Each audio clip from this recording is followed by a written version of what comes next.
nuts on the outside, and those are the 2 tablespoons I'd left behind. So 250 degrees Fahrenheit. Pop them into the oven. After 250 for half an hour, then turn the oven off and leave it for another half an hour. So half an hour on, half an hour off, okay? And they'll come out and they'll look like this. Now, we'll look at those in a moment or two, but they spread out a little bit and they lower down and they're very crisp. I've used 4 tablespoons full of icing sugar, of the confectioner's sugar, for every egg white. So that makes it very hard. If you use 2, it makes them softer and chewier. All right.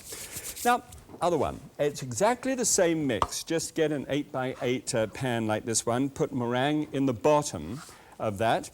And then onto the top of this, if I can just stick this on, I've got some hazelnuts. I want to run those around first of all.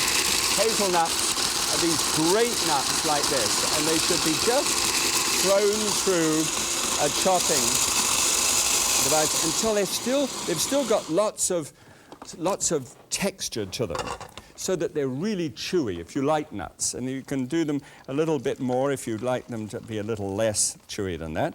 Take half of those, you've got half a cup of nuts, and put in 1/4 cup of these wonderful, I've really fallen in love with these now. These, well, it's a stupid thing to say, but I mean, I enjoy them.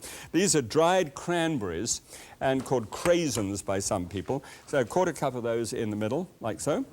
And then with the same egg white that we had before, then you pipe backwards and forwards over the top, because this is a way of getting this done quite easily. And pipe it back and forth. Now this is before you put the nuts in it, okay? So make this up before you put the nuts in. And squeeze it out all over the top like that. And then take one of these, plastic fellas, and just scrape it over the top. Just fill in the sides like this. No sizzle! I want some sizzle! And just pour it all over. Good. Now that's completely topped there. And then take the rest of the nuts on the top and throw them over the surface. Now this one, put this in the same heat oven, and then bring it out after a half an hour, and take a knife and mark it out into the square sizes that you want to be able to serve it. Then put it back in another 1.5 hours. It actually goes back in for another half an hour at the heat, and then you leave it for 1.5 hours to dry out in the oven, okay? I mean, that's okay. I mean, if you're not using the oven for other things, most people don't, except at Christmas time. So that goes in, and we can pull the other one out, and that's what that looks. So we've got those 2. Now, big thing. Because you'll be making quite a bunch of these, get an airtight container and several discs of white paper. Just cut the discs nicely. And then you can take these and peel them off and put them down into, they'll stick just a little bit. Don't worry about that one. Just pop them into the top and put a layer of paper over the top, and then the next layer on top. They'll keep for over a week that way, providing people don't come and eat them. And the numbers are fantastic. They really are. By the way, just one quick thing that I hope to be able to promote here, and that's the idea. This is very good. This must fit nice and tightly before you actually, when you buy a thing like that, make sure it fits nice and tight, because it'll loosen up. It's like a shoe after a while. All right. It's this. You see this stuff here? This is a meringue mix, and it's for professionals, and they use this one. And it's egg white powdered and sugar combined. And I think that would be a wonderful thing if it was available to us to be able to make meringue cookies like this. So what you do is you go and talk to your friendly supermarket guy and tell him, hey, Graham said I was to come and talk to you about this product, and they got it over in the bakery. Why can't we have it in the shelves? You see, big thing. And this is the little tiny one of this, the grandchild, and this is where I take this to the bakery department, and the lady that we met in the little film, and she fills that up for me, so I get my egg white without having to get the eggs yolks. All right, let's take this through, and I'll show you the numbers. Come on. Well, here we go. Now, I'm the first person to admit that these are colourful, and they're practically indestructible too. If they had a little, bit of, that clear plastic stuff over the top of them on my doorstep, I think, well, isn't that nice? Now, if I look at these, I think, that's a bit different. These are earth tones. You could say, we don't cut down trees and everything else, and we make cookies like these. Oh, it rhymes. So let's have a look at the numbers, and I'll show you actually how it works. I've laid these out. First time I've been able to do that. Well, it's kind of fun. Let me just point out a couple of things to you. First of all, here, these 60 calories and 46 calories, it doesn't take long for the imagination to come up to say that if you keep on perpetual motioning, during, have a cookie, like this, and one thing leads to another. But here's the time when I don't like it. It's when it's 43% fat and 59% fat. Look at this. These are 22% fat and 24% fat, but look how low the calories go. This is an 11-calorie cookie, this little one here. Earth tones at 11 calories. And what's more interesting about the whole thing is that actually fills up. The incredible part about it, it fills your mouth with a flavor, and it seems to me at least that it doesn't drive you back for another shot. Now, manufacturers have to be able to get you to go on from one to another to another. Oh, it's crunchy, and you can taste the chocolate, and the nuts are there as well. I've got enough. I'm ready to chew. This is 11 calories of chew. Good. Do try them, as well as these. Try a new system this time.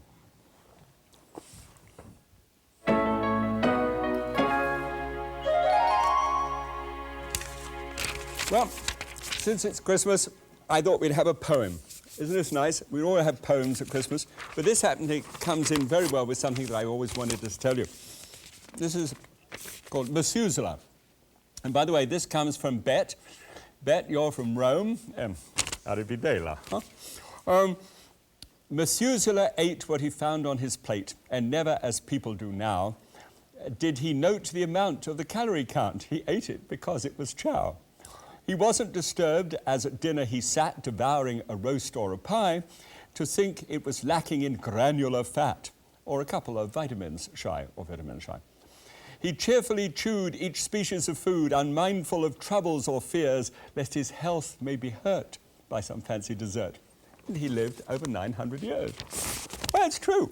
Well, it is in Methuselah's case. I don't know whether he had that kind of diet. I think he probably had some reasonable restrictions, and certainly not much pollution. But I don't think that his children lived 900 years, and that brings me to the point I'd like to make with you today. Just recently, at a famous university, did a test to find out where people's food habits came from. So if they ate a lot of fat, why was that? Were they meat and veg people, and to meat and to veg, and why was that? And you know what came out? It was actually found in a huge percentage of these students that it was because of Dad, because of what the father in the family ate was what actually triggered ongoing food habits with the children. And the only reason, the hypothesis basically underneath this study was this: because Mother went to such a lot of trouble satisfying Dad in what he seemed to want to eat, that therefore the children watched this and thought, that's control. Hey, I can actually have got some leverage here. I can work on Mum, and that will obviously work well. I looked into it and found out that an average woman in her lifetime cooking at home, if you're average, and I'm sure you're not average, but if you cook at home 45,000 meals in your lifetime, you'll spend 11% of every waking moment of your life either shopping, cooking, or serving and washing up from, don't wash up. If you cook, then get him to wash up. And probably at the cost of about $300,000. That is an awful lot of one's life spent caring for someone else. So I'm not really surprised that children found out that what Dad ate was what they wanted to be able to copy later on in their life. Now, dads, if you happen to be watching at the moment, and if not, tell him, See the importance of eating a low-fat meal, fresh and wonderful? Why? There's good health for your kids involved in that. How's that for Christmas? Oh, I'll tell you what, there is a taste of the nuts, and it's chewy and it's satisfying. I don't feel like I want to go back for another one just yet. Now, there's nothing wrong with it, but I just fresh and nice. Have a happy Christmas. God bless you.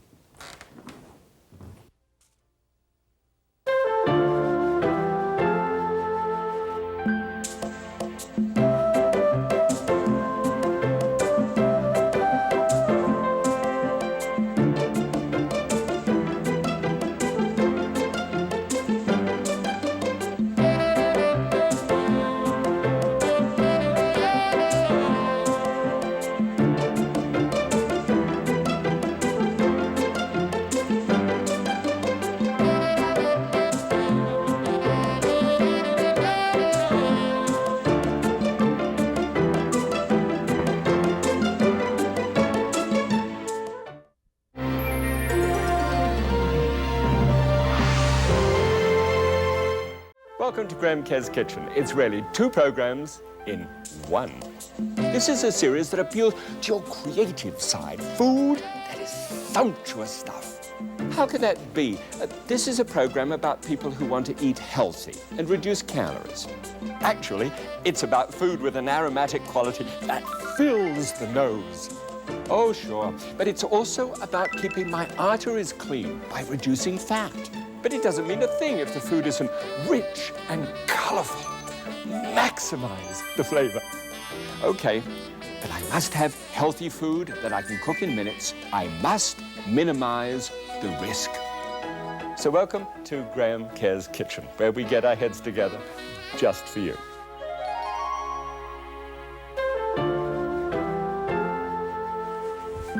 Well, welcome back again. This is a very British program. This is Scottish and Irish combined, but basically the method that I wanted to share with you was how to make a light stew, white stew, almost like the fricassees and blanquettes that the French do.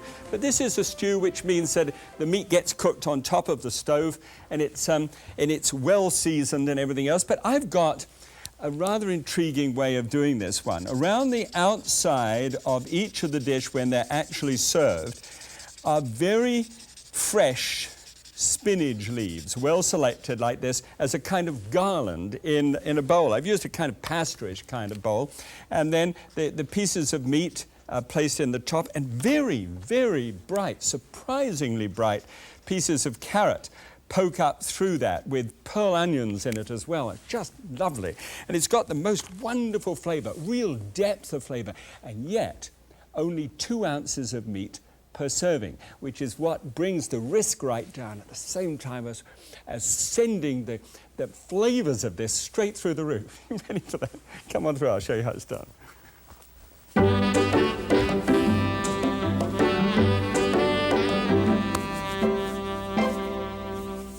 Of course, one of the great things when you're ever making any kind of stew or braise or anything else, any moist heat method, is that there must be a great juice for it, or stock, or whatever you would like to call it. Now here's the ingredients that the best cuisine in the world use, the French. This is called a pot au feu, a pot on the fire. And a chicken would be added, and that wouldn't be just a tender little thing. This would be a good old scrawny fellow who's been around for a while. And turnip would go in there, perhaps swede, carrots, veal bones, and onions stuck with a few cloves. Potato may go in. Some lean beef would go in.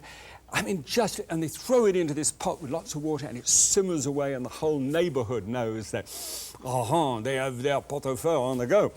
Well, in this case, I want to show you something a little different from that, because although all of that meat would be eaten and vegetables thrown away, it's a long process. Now, here's a shorter one. If you go out and you get a couple of tins of 1/3 less salt chicken stock, all right, chicken broth, and then one of beef broth. Just turn them out. Now, don't have apoplexy at the moment. I'm going to show you something. It's quite neat. Then take the bottom thing off, crush them down, and put them in the receptacle where they come and collect the tins. All right, now here it goes. So even though there's fat on the top, doesn't matter, because I'm going to show you how to deal with that. 1 bay leaf, just drop that in. A little parsley, say, 1/4 cup if you crushed it right down. Stalks as well. Stalks have got more flavor than the root, and then the... no, they don't have more flavor than the root. They have more flavor than the tops. And here is thyme. Now, this is a hunk of thyme, fresh thyme, but you could use dried thyme if you like. It works just as well. Now, here's a surprise. Because you can't get beef broth or bouillon of any kind, which is anyway salt reduced, just take some thin slices of potato there and drop those down. I just cut those thinly. Drop those down into the pot like that, and those individual slices of potato will actually soak up some of the salt from that. They'll get thrown out and they'll have done the salt thing. Okay, now, in here we have the black peppercorns, which are 6 black peppercorns. 1, 2, 3. Oh gosh, how is it going to succeed? One got missing, and it seems hardly necessary, but believe me, it is wonderful, especially these 2 little fellas here, cloves. Drop the 2 cloves into the top, and then if you're going to use this in any context other than the one that I'm going to use it in today, you may want to add a package of gelatin. And if you don't like the idea of gelatin, then agar would be a good idea, because gelatin is rendered down pork skin, at least it may be part of that, and for religious purposes that may not be a good idea for some. But agar is derived from seaweed, and that's a much better way of doing it, okay? And it gives you mouthfeel, which you'd have missing from that marvelous pot au feu. Okay, stick this on the heat. Now, I don't have any heat over there, but I do have it here. This is the one that has been cooking for just on half an hour, just a very light simmer.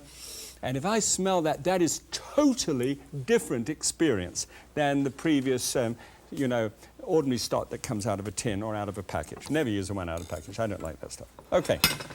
All right. Now, onion. I've got a pan on the heat here, and as with any of the white stews, what we need to do is just to cut the onion roughly, and in order to be able to get the natural oils out of it, I keep on about that, and put 1 teaspoon only of oil.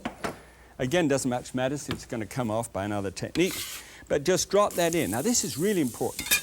Normally, when I cook things for you, I'm browning them. This time, no browning, because everything is kept as light as possible. So we just put that into the top, and here's the meat. Now, this is a neck of lamb. This is, you know what a neck is. And so the neck meat, if you look at it, these are the vertebrae running down and over this side. Now, you can imagine, you see all those little sinews running through. This is a connective tissue called collagen. And collagen is something which eventually, long, slow heat, melts it out, like the gelatin that I would have put in there. It becomes gelatinous, and becomes the mouth smoothness and the lovely way that it touches your lips is just delicious. And meat which is close to the bone is sweeter. Have you ever heard that said? You know, when you eat a lamb chop and it's on the bone, how nice that is. Okay, so we just pop those down. There's 1.5 pounds of meat there for 4 people. And you say, well, it's not 2 ounces a head, and you'd be right, of course, but there's a lot of bone and fat. I'll show you how that comes off. So all of that's popped around like that.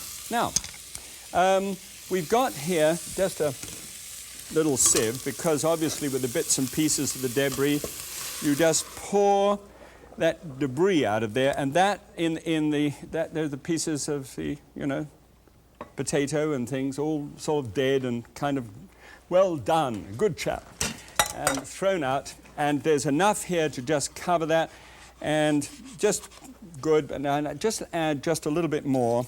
I want to have about 1 inch of clear space between the top of the ingredients at this stage. So I've added about 3/4 cup of cold water onto the top. And now it cooks, and it's so lovely when it's cooked. It really is delicious. So it won't quieten it down in any way. All right, so that goes on for 2.5 hours, right? That's a long time, I know, but just set it aside and just don't worry about it. 2.5 hours. Now, let's look at this. You see these little onions here? This onion, these are not really pearl onions, but they're a nice sort of about 1 inch wide, and they are terrific, but they're an absolute pain to skin, unless you do this little trick here. Drop those into boiling hot water, put the lid on the top of that, put the lid on the top of that, and put it away quietly somewhere where it won't get in anybody's way. 5 minutes later, you can run those under a cold water tap and they come just off like this. It's just amazing. It's really delightful. Tell you what, barley. This must be in anything which is either a Scottish or the, the Welsh. It's not Welsh, but it might as well be Welsh as well because it's Irish and Scottish, and I'm trying to put this together. Just before we get to that, let's have a look at the stock. Now, here is the one here in this pot. You'll have to believe me on this one. This has had 2.5 hours cooking, okay? So now, at the end of 2.5 hours cooking, you'll say, it's such a waste of all my time. Look at it. It looks horrid. Don't worry. It's going to look nice. So this is with the bones, and the meat is just about to fall off the bones right now. We take that stock and pour it into the stock strainer. Now you watch that. The fat's going to come to the top and it's going to look just terrific. Now for the pearl barley. Well, this one is the actual pot barley, and this one is pearl barley. Now, they are really two different things. Let me try and explain why.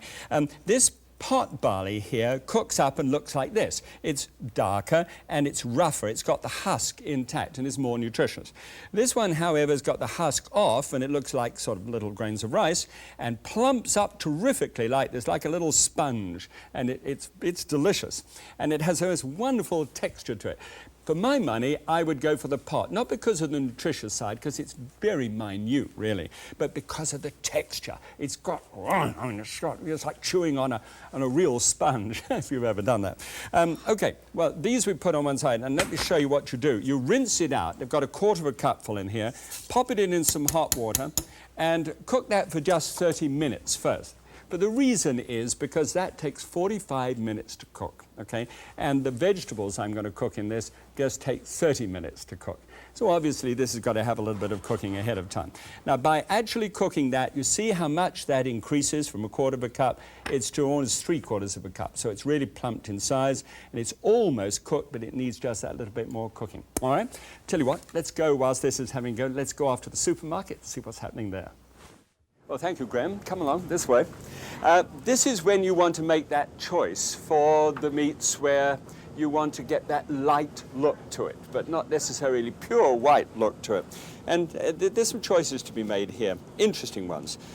First of all, this is a piece of veal, and this would obviously cook up very white by the time it's cooked. This is called Provimi veal, P-R-O, protein, V-I for vitamin, and M-I for mineral. Now, this happens to be cooked as indeed these are, which would be a great selection for a dish like this because it's got lots of connected tissue. It's actually farmed by putting the little animal into a small space and then feeding it with formula, and it never gets outside at all. And I don't know about you, but that hurts inside somewhere. So I think I would prefer to put Provimi on one side and have that as an argument that somebody else gets into. But now here is veal which has been actually cooked, prepared in a way so that it's grain-fed and gets outside and gets to meet its fellow creatures. And that seems to be a more humane way of doing it. So I would buy veal of that nature, and I'll show you how actually it cooks and the difference in the color, but it's marginal. I could use fresh, fryer legs, which is very useful. Here's something that could be done, which is, this is the pancreas, or called sweetbreads. They are delicious done in this way, but it's very high in cholesterol. So I think I'd probably put that on one side. So what are you left with? Well, here's a couple of things that you're left with. Neck of pork and pork bones on any part of the pork blade, any part that moves a lot like this, that would be good. And then, of course, the lamb necks, which is what we're using for this dish anyway. So there it is. They're just some of the alternatives that you can use when you're doing a nice light stew. And back to you, Graham, because you're doing it. Thanks very much. Hey, I enjoy little trips to the supermarket. The difference between veal, which has been actually running around outside, and what it goes like when it's cooked is this. So you don't get it go as white as it could go. It doesn't go as white, but it's okay. For me, it's nice that you just leave the wretched animal to go running around than having to be cooped up. But that's somebody else's argument. Okay, all right, now everything's simmering away very nicely, and what we'll do is we'll get right down to it and skim the broth off. Now, you remember we had this broth here? Now, here is the fat that is now congealed on the top. Some people say leave it overnight and let the fat come to the surface. Hey, I never got time to leave anything overnight. So we just pour, you get a little bit of fat off the top one there. The pan's just a little hot there, lift it to one side. And pour it through, and what's happening, if you've never seen this before, is that we are actually pouring clear, fat-free, or almost fat-free stock off the bottom, and it's coming off the bottom of that jug, and we're leaving the fat on that top surface. So when we get to the fat, you can stop, and that would have gone in and been luscious, but at the same time, not so good for the old outros. All right, now into that, you just heat that up, and I've got some carrot there. I've got a pound of carrot, a pound of Finnish potatoes, all right? Now with this one, take a slice through and roll the carrot as you go. Just roll it a half turn and cut. It's called roll cutting. And this way, you get a rather intriguing looking shape. It used to be a classic way of turning each one of those carrots, so they were barrel-shaped, but that takes forever, and this has a certain amount of waste to it. This has no waste to it. So just pop those up and in. This is a Finnish potato. This is called Yukon Gold, if you like, and just trim it to size. First of all, make sure the surfaces are flat, and then you should be able to get an easier way of cutting it through, so as to get little squares out of it. And this, I think, although this is a food of the people, which means that you're actually getting food that would be part of tradition. When a food is part of tradition, people say you can hack it up and it doesn't really matter what you do because people wouldn't go to that trouble. Do you know, I found that not necessarily to be true. When people reverence food and it's part of their life and their whole family, they take a lot of time over it. So that is 1 pound of the yellow Finnish potatoes. And they've got a waxy finish to them. They take 30 minutes to cook. And it's really exciting how those soak up the juices that we've actually, skimmed the fat from. Same time, here are the onions, and those onions, remember, that we put in for 5 minutes and then rinsed under cold water. And we've got 16 of those, and pop those onto the top of it, and they cook in the same period of time. So all of that goes together, and a little freshly ground black pepper over the top. Give it a bit of smoky zing, and love fresh pepper. Put a lid on the surface, and those virtually steam up in that same mix. Okay, now let's assume that time passes, like this. Half an hour just went by. Huh. Don't do that too often in the kitchen. Then you lift the lid, and there, that's had the half an hour. Now, half an hour, remember how we got these out, and these pieces were falling off the bone. It's still connected by that collagen, but the collagen is melted and it now becomes gelatinous, and it's so smooth and wonderful. So you take that meat and you take with a couple of forks, you scrape that off the bone. So you've got 8 ounces of meat and about a pound of fat and the trimming. So then you shovel that in on top of the vegetables, like this. This is so tired now that it can be bye-bye time, for that. And then mushrooms. We've got a couple of mushrooms per head, and dump those in. Those take very little time to cook, just about 5 minutes. And there should be something else. Oh, the barley. The barley that we cooked. The barley goes down onto the top too. Now, move all of that around, and you're going to say to yourself, it seems to need just a little bit more juice. If it needs just a little bit more, do it. But at this stage, I would say to you, it should just dampen it. Put the lid on and cook that through until it's just perfect. And it'll look like this one here. Now, you don't need anything else but to perhaps taste the seasoning and make sure, but I know the seasoning here is perfect.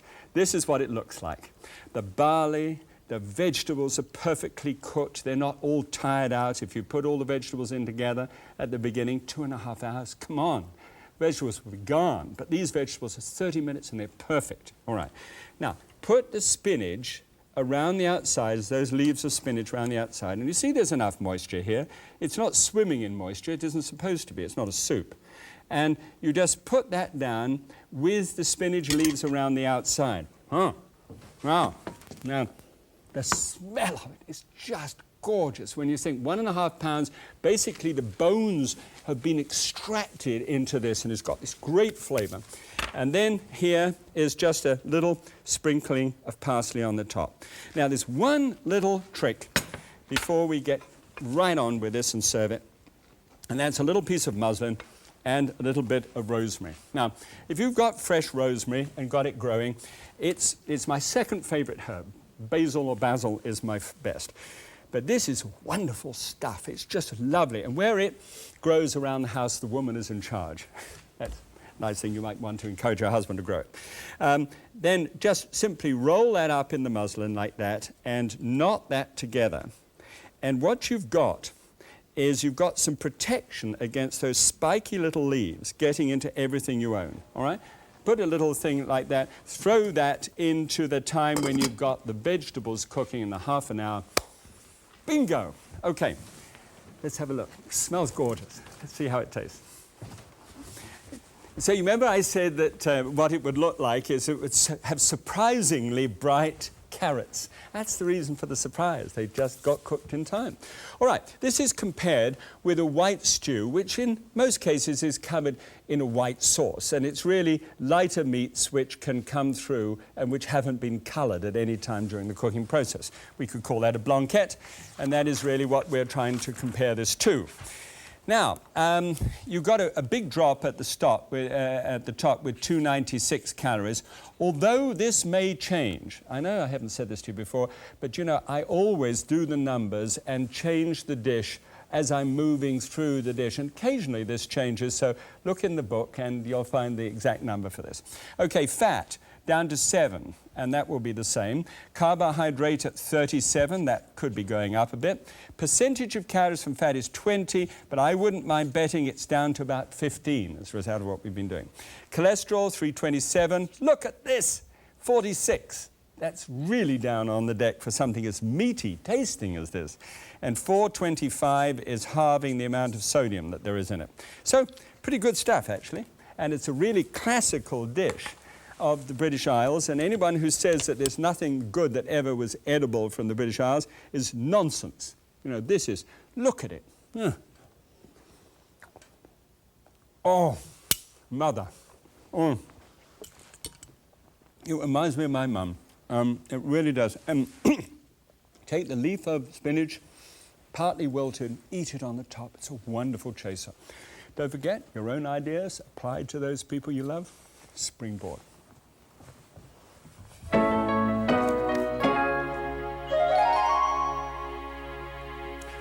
Well, I've got the most incredible looking thing. This almost looks like one of those games that you would play somehow.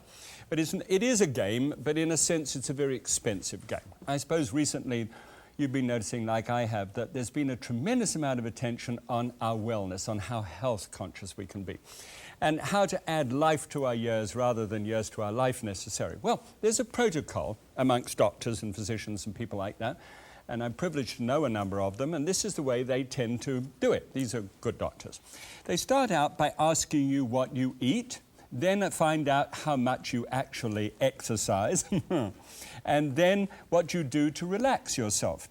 And then if they find out that there's nothing basically that they can do about you, in other words, that you seem to be doing very well at those things and are very disciplined, or you're lying and you're not disciplined at all, they'll make their decision on that one. And then they draw a kind of line on that one, because this is what you and I can do by way of prevention.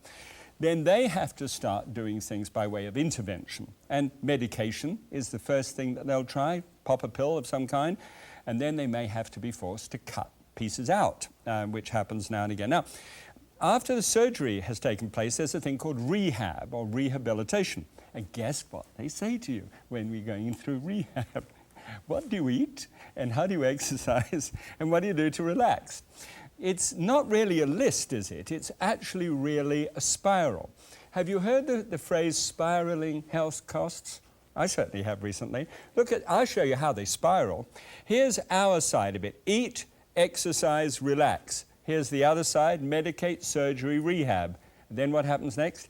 What do you eat? How do you exercise? Relax. Medicate, surgery, eat, as it goes round and round and round. But you know, each time that we're asked to do something to help ourselves and to be a little disciplined in something, eat, exercise, relax, and we don't do it, then, you know, we get into a tighter and tighter circle. Oh gosh, that was good. And so you go round and round and round until you finally disappear because there's no more room to move. And the biggest thing that I can say about making the right decision about what to eat, and that's where you and I get together every day, you know, this side is something we can really do, and we can really have such a good influence upon our families. So my biggest plea to you is, let's row in and help the healthcare system by being good prevention people. And let's really work at this business of eating, exercising, and relaxing first. Then maybe we don't have to run up a bill on the medication and the surgery and all the rehabilitation. Hey, doesn't it make a lot of sense? Okay. Well, the flavor will stay with you for an incredible period of time, and the chaser of having the fresh spinach leaves on the top. It's such a neat idea. Hope you'll try that one. Really good stuff. Till next time we meet, God bless. Bye.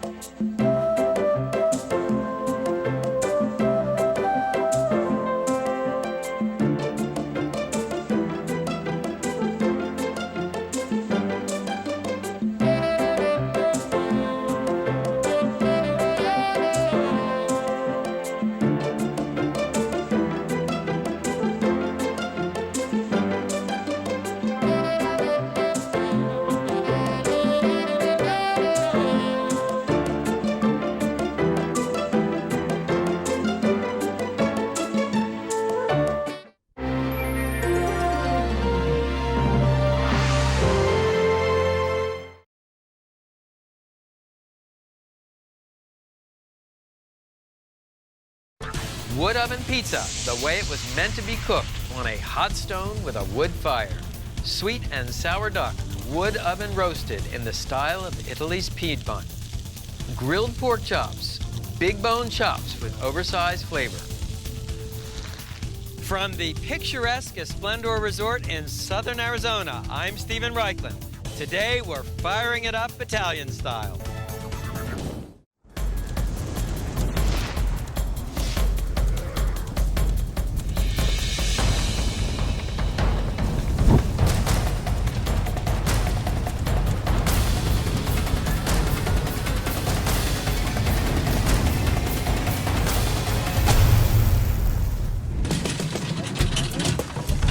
So what is it, 400 pounds? No, that was like that.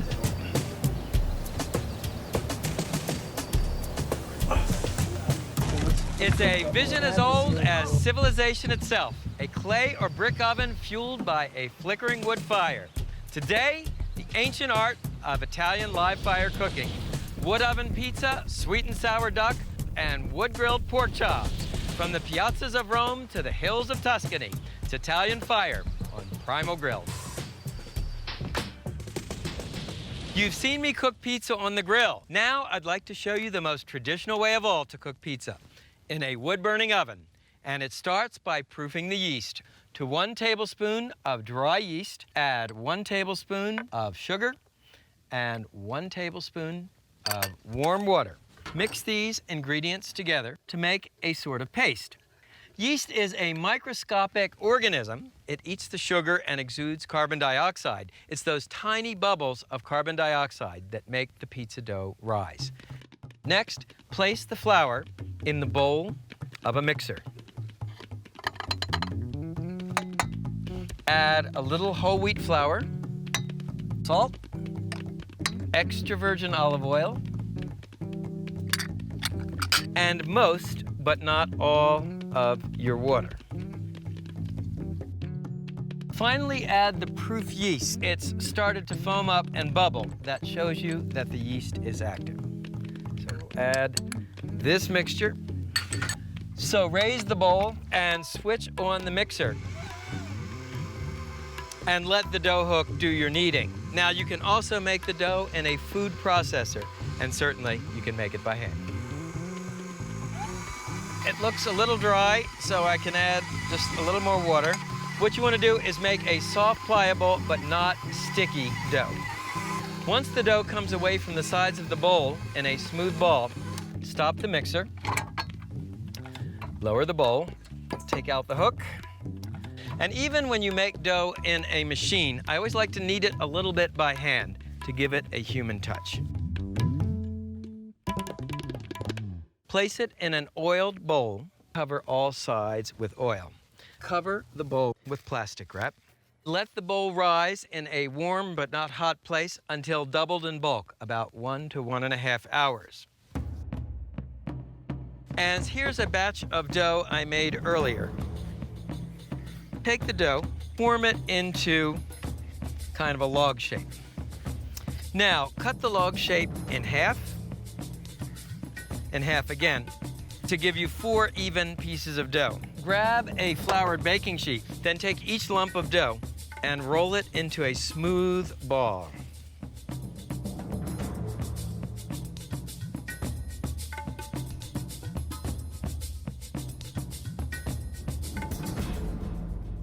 And cover the dough balls with plastic wrap, then with a clean dish towel.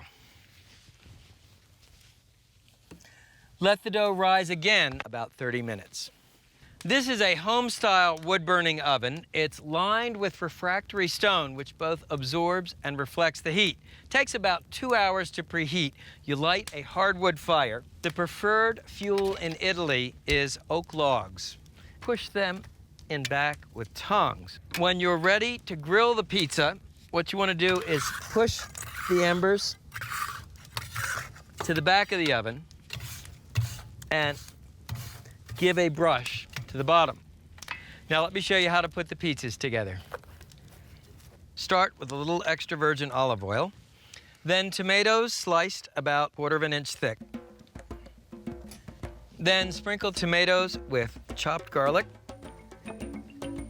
coarse sea salt, and finely ground black pepper.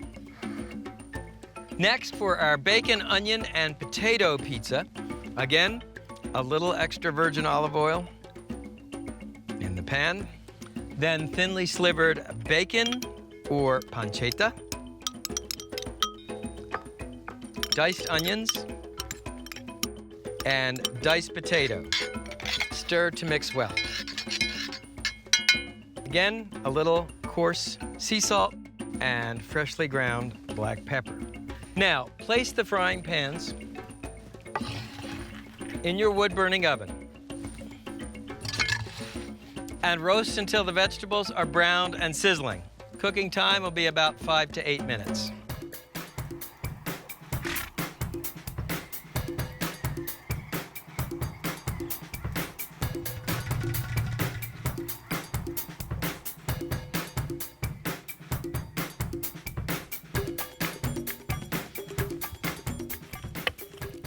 Brush off any excess flour, then sprinkle your peel with cornmeal. This will help the pizza slide off. To assemble the pizza, first arrange the roasted tomatoes. Next, fontina cheese. Then torn leaves of fresh basil. A little bit more chopped garlic, coarse salt, and black pepper. Drizzle the top of the pizza with extra virgin olive oil and slide it into your wood-burning oven. So while the margarita pizza is cooking, let me show you how to make the bacon, onion, potato pizza. Take another ball of dough. Don't be too obsessed about making it perfectly circular. I like a free-form pizza. It's more rustic. And you just want to turn your pizza as needed. You want to keep the food moving. Spoon the bacon, onion, potato mixture on top of the crust. Then sprinkle the pizza with grated Romano cheese. And finally, a little chopped fresh parsley.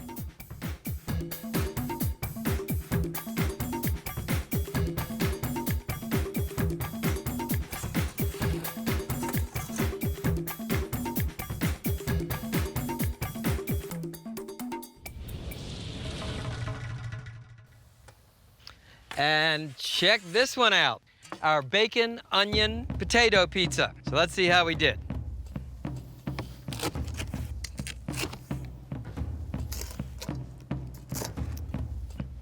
Pizza margherita, bacon pizza, moment I've sure been waiting for.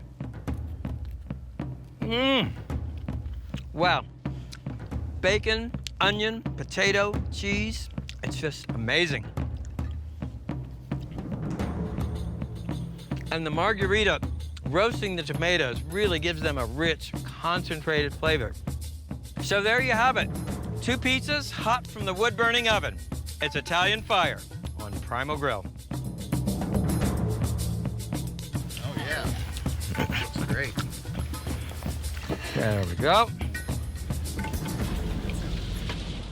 Cesare Giacone is a chef's chef, drawing an A-list of foodies from all over Planet Barbecue to his rustic restaurant in Italy's Piedmont. They come for baby lamb spit roasted in a wood-burning rotisserie in the dining room. They come for a sweet sour duck, equally remarkable for its succulent flesh as for its soulful flavor. Here's how we make it. Start with a 5 to 6 pound duck. And using poultry shears, remove the backbone. Next, open the duck up and using a very large knife, cut it in half through the breastbone. Now, trim off any excess skin. Cut the tip off the wing. A duck is about 40% fat, so you want to cut off as much as you can before you start cooking. Next, using a sharp knife, score the skin on the breast meat, first in one direction, then the other. This will help release the fat as the duck cooks.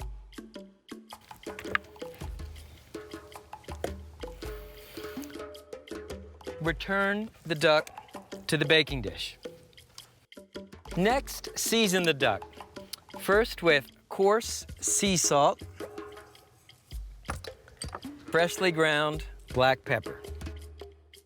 Then finely chopped garlic and finely chopped rosemary.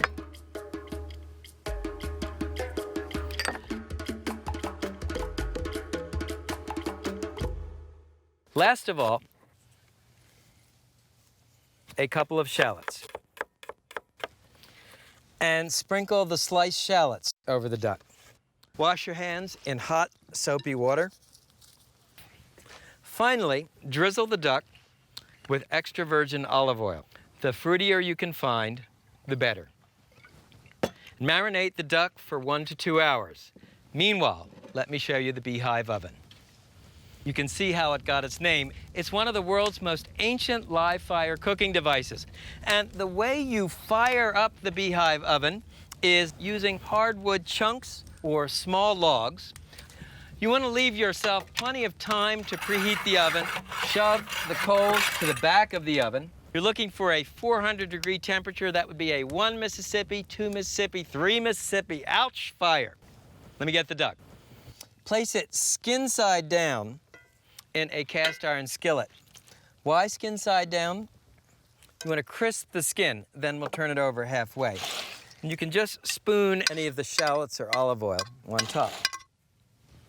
Then add a half a dozen whole shallots and a few whole sprigs of fresh rosemary. Place the duck in the beehive oven. Cooking time is going to be about 1 to 1.5 hours, and after 20 minutes, turn the ducks over. The idea is you want to brown the skin on the bottom first to make it nice and crisp, render out some of that duck fat, then turn it over to finish cooking. Also, remember, you have to rotate the duck periodically. The oven's a little hotter at the back than the front. You want the duck to cook evenly. Now, what about if you don't have a beehive oven? Well, you can also make Cesare sweet and sour duck on a gas grill. Set up your gas grill for indirect grilling. I actually preheated all the burners to screaming hot, and then I turn off the central burners. Classic indirect setup. Now place the skillet on the grill in the center over the unlit burners. And to generate some of that wood oven smoked flavor, place hardwood chunks in your grill's smoker box.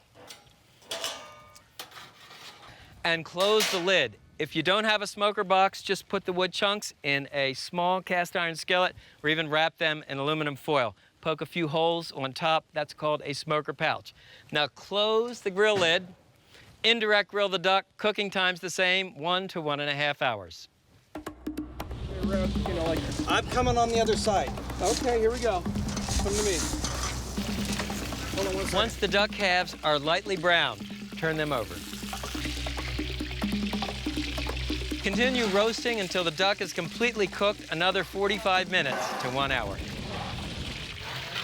The duck looks done, and it sure looks good, but to make certain, use an instant read meat thermometer. I like my duck medium well, about 175 degrees.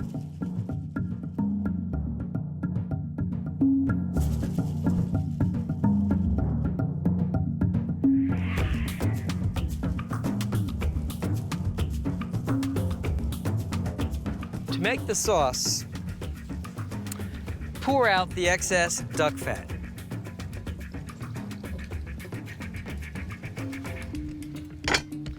Then deglaze the pan with red wine vinegar.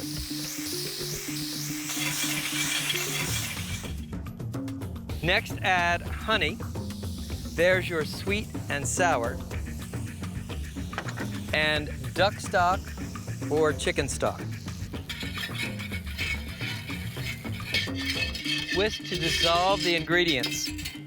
Then you want to put the sauce back in the wood-burning oven for a couple of minutes to thicken it up.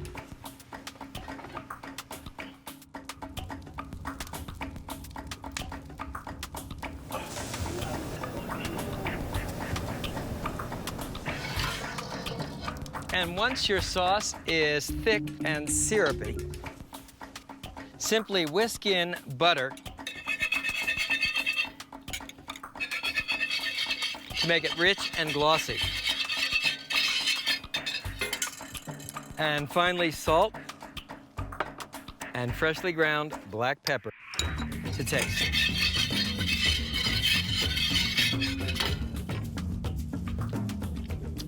Yeah. Okay, and the last thing you want to do is just strain your sauce. That gets out any little burnt bits of rosemary or garlic.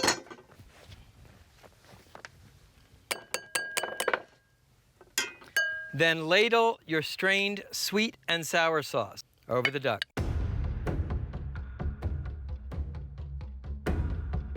And there's the sweet and sour wood oven roasted duck. Can't wait to cut into this one. Look at that. You even get a touch of pink from the smoke. Now this is what duck is supposed to taste like. It's sweet, salty, with nice rosemary flavor. I think Cesare would be proud.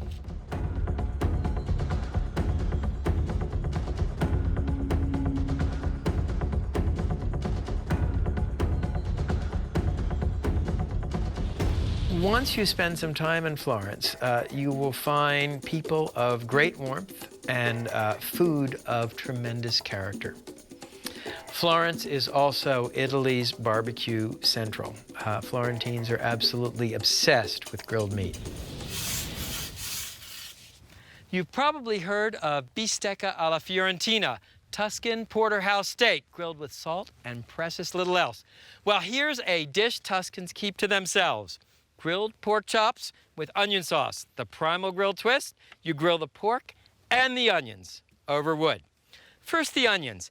These are called cipollini. They are traditional Italian onions, very sweet, very richly flavored, and flat, which maximizes the surface area exposed to the fire. The first thing you want to do is peel the cipollinis, cut off the bottom, and remove the papery skin, but leave the root intact. The root will help hold the onion together during the grilling. When you have to grill a lot of small items, the easiest way is to thread them onto a skewer. And I use a flat skewer so the onions won't spin around. This recipe was inspired by Buca Lupe, one of the most famous chop houses in Florence. So once you have your onion kebabs, brush them on both sides with extra virgin olive oil and season with coarse salt and freshly ground black pepper.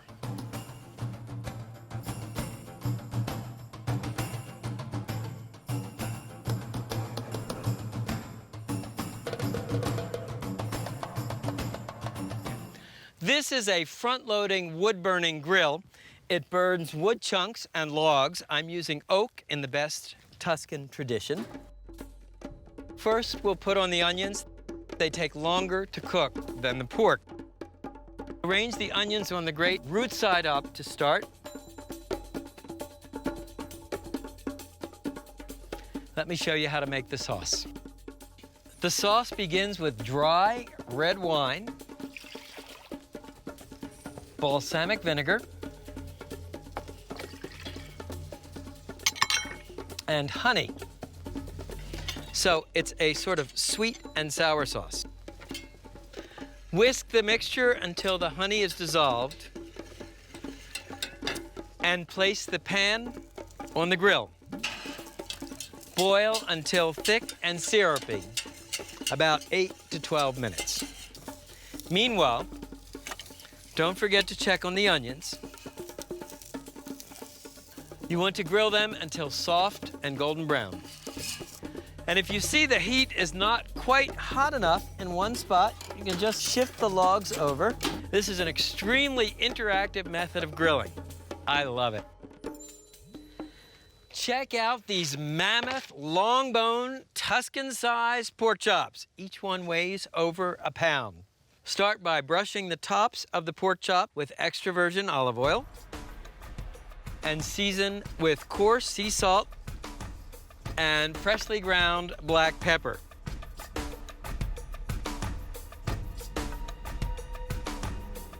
Now arrange the pork chops on the grill. These guys are big. Cooking time will be about 8 minutes per side. And while you're at it, turn the grilled cipollini onions.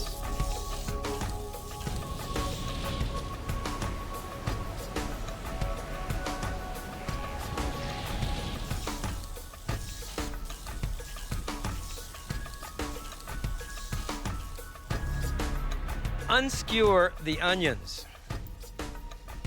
They are nice and tender, but not so soft that they fall apart. Beautiful. Now finish the sauce. Simply add the cipollini onions to the honey wine vinegar reduction and stir in about 4 tablespoons of butter and return the pan to the heat just to melt the butter.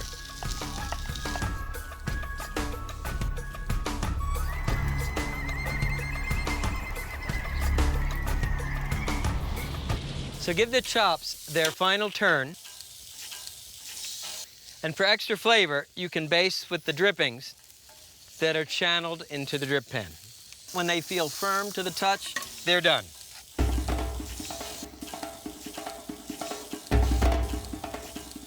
Man, did these look good. Spoon the cipollini onion sauce over the pork chops.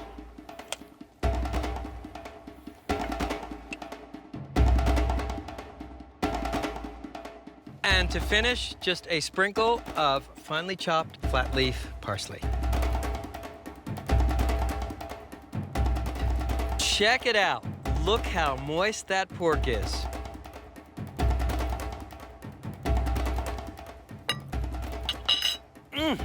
Oh, man. Those smoky wood-grilled pork chops, the sweet onions, this is amazing.